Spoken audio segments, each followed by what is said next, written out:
Hey, what's going on, guys? This is just Mitchell. Listen, in this video, I want to talk about this weird concept that I used to think that only girls talked about, has something to do with like manifesting, and that's just going to be that everything happens for a reason. Now, I'm going to try to break this down to you guys in this video for as simple as I can possibly make it, but it wasn't until recently that I really started adopting this philosophy that everything in life happens for a reason. Even though I do know in a sense that this is true, I'm going to try to elaborate on why this is in that video, okay? So this really comes down to an understanding of, like, if we separate life into, like, if we look at life not religiously, but more of like a spiritualistic point of view, okay? And so that's where this is really coming down to. So anytime you see people that talk about like manifesting things in life, or looking at your life from like a third person perspective, or if you believe in a higher power but you're not religious, this is going to come down to maybe, spirituality, okay? And so I think I got a book right now called The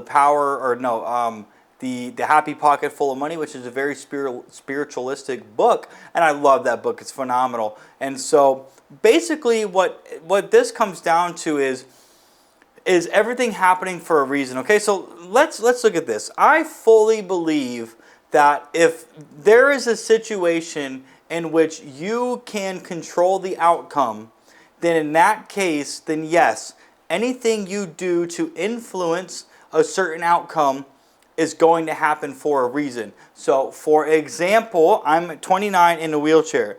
I was at home playing World of Warcraft with my boys, and then it was my buddy's birthday, and I chose to go out to the White Buffalo, which was a country bar, on a Thursday for ladies' night, and then I was going to go out to my buddy's birthday after, okay? So I made that decision to stop playing video games, to go socialize with my friends, and when I left the White Buffalo, and when I was heading downtown, the drunk driver that hit me, also left the White Buffalo and was going downtown, okay? So in that situation, if you look at that, while that's not really a situation that I could have controlled, ultimately I made the decision to go to the White Buffalo, and that was a consequence of going to the White Buffalo and then leaving to go downtown at the time, okay? So in that situation, that's something where I believe that, yeah, everything happens for a reason.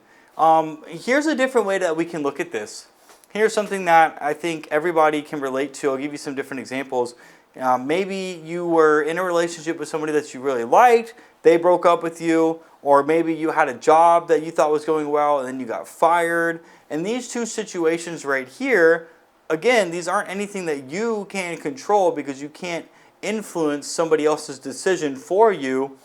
However, if you look at it from this point of view, if your relationship ended, it ended for a reason, okay? And so in this situation then, the universe said, hey, your time with this person, it's up. Maybe in the future, they'll come back around and you guys can have a second and better relationship. But right now, this relationship can't go on anymore. And it ended because you need to learn a lesson to become a better person that you didn't know while you were in a relationship with that person. That is how I think about things. If I can, even if something's not my fault, if I can still find something that I did wrong that I can improve on, then the next time around, if I'm ever in a situation like that again, I have more influence and control over what can happen either in the moment or in the future. So again, this maybe comes down to me just wanting to be in control of situations, because if you can control an outcome, then you can control the decision on what's going to happen.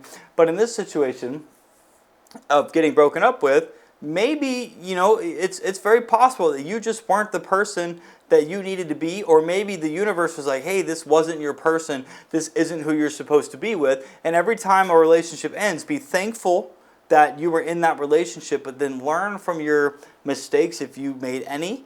And then also you can look at what you want and what you don't want. So then the next time around, the universe is like, hey, you're not with this person anymore, time's up. The next person is going to end up becoming the person that you really want to be with. Everybody's wants and needs of who they're looking for are going to change over time. So you might want somebody that wants to be together 24/7, and that is like skinny and blonde, and then you break up and then you get older, and now you might want like another like a skinny brunette who gives you a little bit of space so you can go and work on your business, right? Those are just two examples to really understand what I mean by needs do change, okay?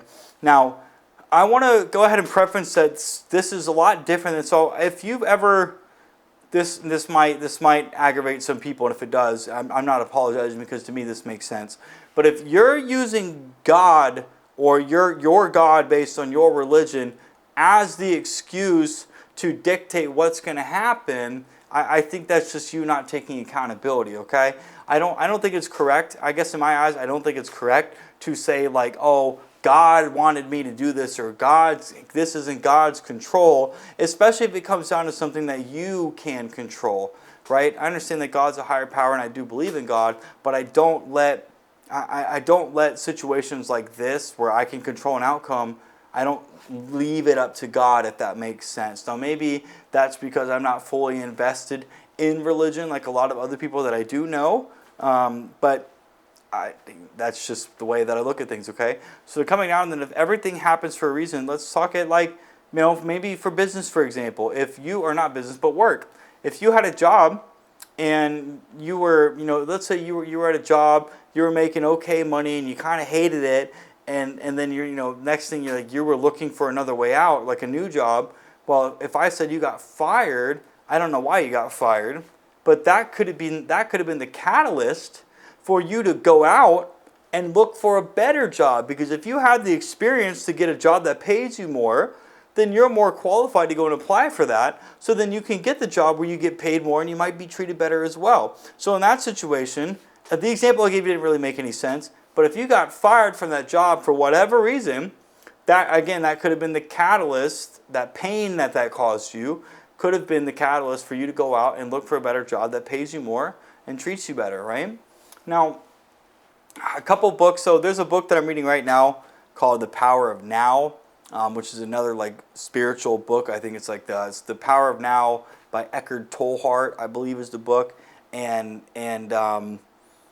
I'm really trying to grasp the idea of what it is that he's trying to talk about in this video. It's very hard, or this audiobook, excuse me. It's very hard to really like grasp what he's talking about.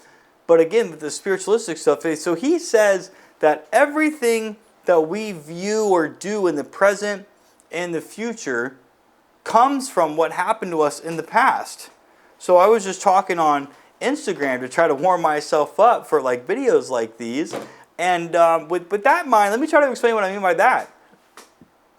If we let's say one of our parents cheated on the other parent when we were younger and left, or let's say that you were cheated on by a partner in the past, or let's say that you're like me, you were hit by a drunk driver and now you're paralyzed. Now, I don't have the PTSD from that, thank God, but in other situations, other people still might. So I got very lucky in this case, but still, what I'm trying to say is, what happened to you in the past, the traumatic experiences that you dealt with in the past, is going to dictate how you view the present moment and what happens in the future. And that's because the only thing you're basically living a life protecting yourself from what happened in the past. So these little like triggers that cause that anxiety to flare up and make you act out is coming from what happened to you in the past. And so the only way that you can solve that is by allowing yourself to feel those emotions, process them,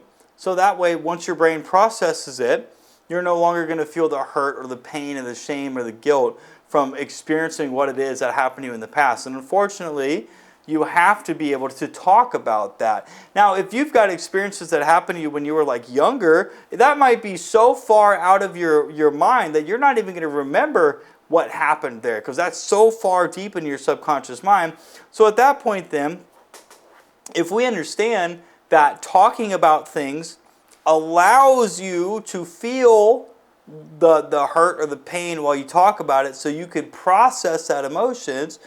I never used to care for therapy at all, but now the more I understand that, the more I start realizing that going to therapy with like a psychotherapist, someone that specializes in cognitive behavioral therapy, is actually beneficial. And when you understand that with the brain, when you talk about things, that allows you to start processing things over time. That's why therapy is as popular as it is, because that's what helps people now. Ultimately, if you're with somebody that is depressed or they're stressed or you know they need therapy, these are the kinds of people that they've got problems just racking up in their life, but these are the kinds of people that don't talk about them. They would rather run away from them. Instead, they're going to be stressed 24/7. So the only way that you can help people like this, if they're really stressed or they're really depressed, and I know people that unfortunately exhibit these behaviors. This is why I know about this and how I can talk about that. These people have to go to therapy. They need to want to go to therapy, and they have to be willing to change, because the only way that they're going to fix their depression or that they're going to cure themselves from being as stressed as they are, their cortisol is so spiked, is they have to be able to experience the things that they're running away from. And so these types of people, it's very difficult for them to do. But if we go back to the start of this video where everything happens for a reason, if they choose to go to therapy, then this is what's going to happen. They're choosing to go to therapy. Over time, they're going to start feeling better. They're not going to be as depressed. They're not going to be as stressed. They're going to be able to have healthy relationships, live healthy lives, have better work careers, experience better social lives, and just becoming better as a person in general. Them going to therapy is what's going to cause that. Therefore, everything happens for a reason. Therapy was the catalyst for them to start feeling better about themselves in the future. Okay, so I don't really have much more to say about that. Just a quick little video about just a little thing that I started thinking of over time. And the more I start to understand the philosophy behind this spiritualistic point of view, the more this is really starting to make sense to me. It really comes down to just a different and a higher level of thinking that most people just aren't capable of, because they're just not aware that this level of thinking even exists. So I always say, like, you don't know what you don't know. And up until recently, when I started filming on Instagram, I didn't know that this level of thinking even existed up until now, because I allowed myself to talk about it, and then I was like, wait a second, I processed it. This is all starting to make a bunch of sense to me. So that's going to be the video. Go ahead, like, comment, subscribe. If you have any questions, leave them down below in the comments, and I'll get back to them when I can. And with that being said, guys, I'll talk to you soon.